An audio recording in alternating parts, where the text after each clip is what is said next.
25 years into democracy, and women are still crippled by poverty and inequality. Economic and social disparities are not narrowing. We know that women's empowerment is key to our economic prosperity and a healthy society. And with more of us voting than men, why is this not a priority? To discuss this, we are joined by, she's going to be up with us in a minute, Motlatsi Komote of the Women and Democracy Initiative at the Dullah Omar Institute from our Cape Town studios. And here with me in Johannesburg is Professor Anita Bosch, Research Chair of Women at Work at the University of Stellenbosch Business School. Thank you for coming in. Thank you for having me, Jane. It's not a pretty picture, is it, when it comes to women? And I just wonder why it's still lagging behind in so many areas. Yes, I think you know there's a lot of issues, and because it's such a mishmash of social issues, norming, the way things have been, and just changing patterns, but also mindsets of people and moving in a different direction. Certainly, there's been some elements of progress. More women are employed or in paid employment than what we had at when we started with our democracy. Certainly, slightly more black women are employed, but they're still the employment grouping with the lowest levels of employment. Yes, I was going to ask you about that. I mean, has the success filtered all the way to the top? I suspect not. No, absolutely not. And in terms of, and it's an interesting sort of a type of a leapfrog that's happened. So because businesses have been put under pressure with black economic empowerment legislation and so forth, a lot more black women are being offered non-executive directorships. However, what we're seeing is that where we had quite a high percentage or a relatively high percentage of multiple women on boards, that has regressed again. So you'd have one woman, sitting on a board. Why is that regressed? Well, the regression's we've got to ask big business, don't we? and the people that actually recruit women to these boards. But if we think about JSE listed companies, the companies really have put in more effort to have at least one woman, taking up a seat. But that's not enough, because we need a tipping point. And we've got some smart women out there. We absolutely have. So it's not an issue about education. It's also not an issue about experience any longer. And those are the things that really, we're sitting with a conundrum. So those are reasons that cannot be given any longer, and it uncovers to a great extent a type of a buddy system, whether you know particular people and whether those are the people in your inner circle and therefore you trust them. Remember, when you're bringing people in that have never been working with you, there's always an element of difference that nobody, neither you or I, actually inherently like, unless we push ourselves to go beyond and above. And that legislation is therefore really essential. And obviously for that legislation we need politicians to push it through.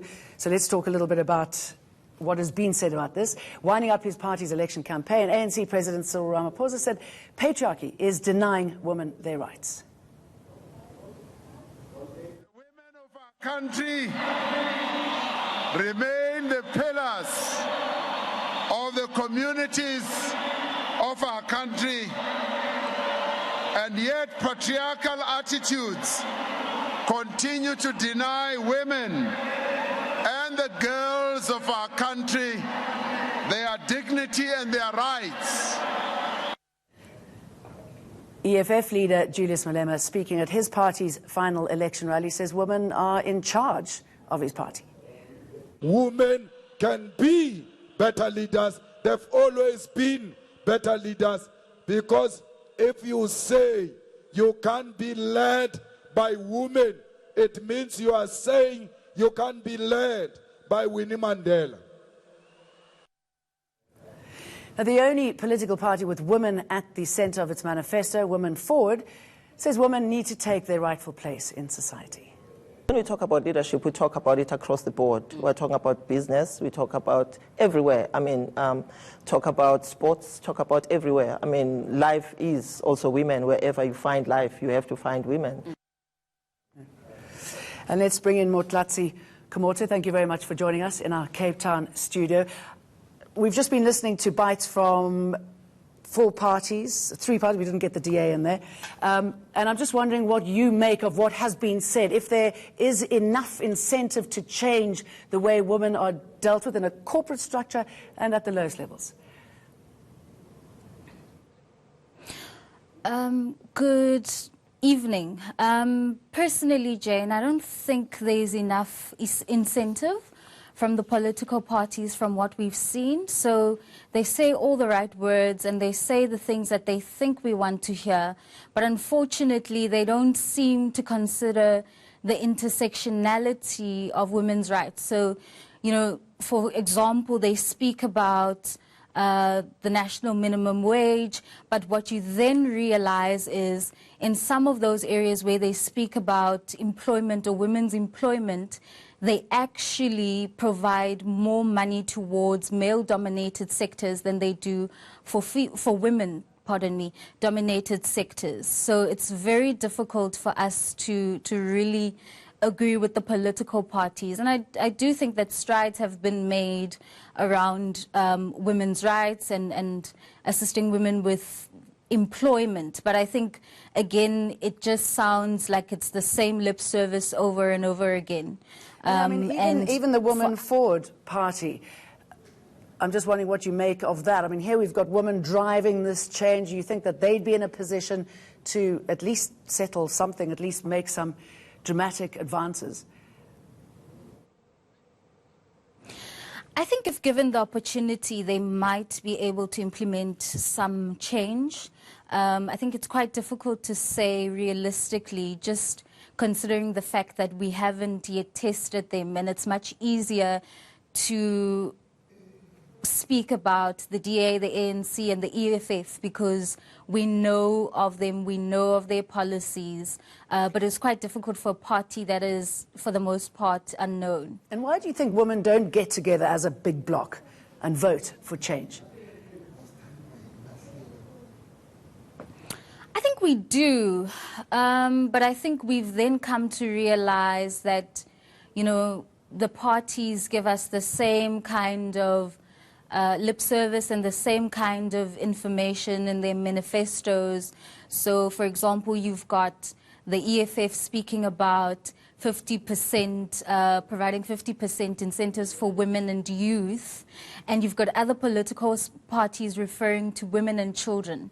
And so the difficulty with that is, or our position around that, is that we should not lump together women with other groups. Women on their own deserve to have their voices heard. We deserve to have programs that speak directly to us. So even in these manifestos, when you speak about employment and you speak about the gender wage gap, there isn't really an understanding, an adequate understanding, it seems, by the political parties about the fact that there's a huge gender wage gap and there's a huge gap let me in ask leadership Anita Bosch about by that. women. Excuse me jumping in here. I mean, these inequalities, I mean, legally they should be addressed.